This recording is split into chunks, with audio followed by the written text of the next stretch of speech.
Oftentimes in patterns, we see that we're instructed to pull our threads to the back rather than backstitching. This is simply a matter of giving a cleaner finish. There's no reason that you cannot backstitch. It literally just gives a cleaner finish if you're able to pull the threads to the back.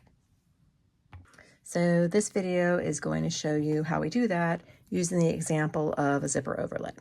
So I start, of course, because I'm me, with some double-sided tape on the back of my zipper overlay. And these were just scraps I had lying around, so things may not be cut perfectly exact. And I'm not going to lose sleep over that. With a zipper overlay, the important thing is to make sure that you just lay it down and that you do not stretch it as you're laying it down. So I'm going to lay this here, and I feel like I stretched that. Yep, I did. All right, we're going to lay it down. And now what we would normally do with a zipper overlay, and since I want to show you how we pull the threads to the back, I'm just going to focus on sewing around the outside because that's what we would start with first. So let's sew around the outside of this. So we're going to start with our thread tails long, and we are not going to backstitch. We're just going to start sewing around this with the 1/8 seam allowance we would normally sew down an overlay with. Now here is where what we will want to do is, before we get all the way back around here, we're going to want to turn our material up, and on the back side of our material, grab the thread that is at the back, the tail, and pull it.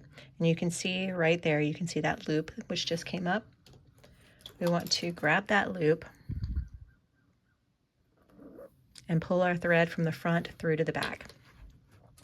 I put a clip on it so I can tell which threads were my initial threads from the start and which were the ones from the finish, but honestly, it doesn't matter and you don't need to do that. That's just me being me and therefore extra. And as you approach here, you just want to have your last stitch fall into the hole from your initial stitch, which is the reason that I always grab hold of my starting threads. You want to pull the tails long again for your end. And this is how we tie them off. Pull this other one through. Again, you can see the loop come up. Just as soon as I pull on it, that's the loop.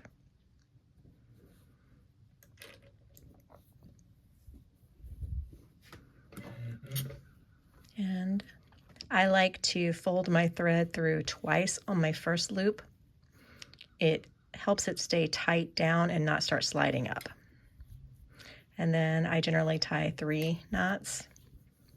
And do what feels right in your heart. This turning the thread through twice is something I picked up from my friend Nicole from OK Sew. She does amazing tutorials, so if you ever are looking for a skill builder, check her videos first. And it's just OK Sew, S-E-W. All right, and we trim these off.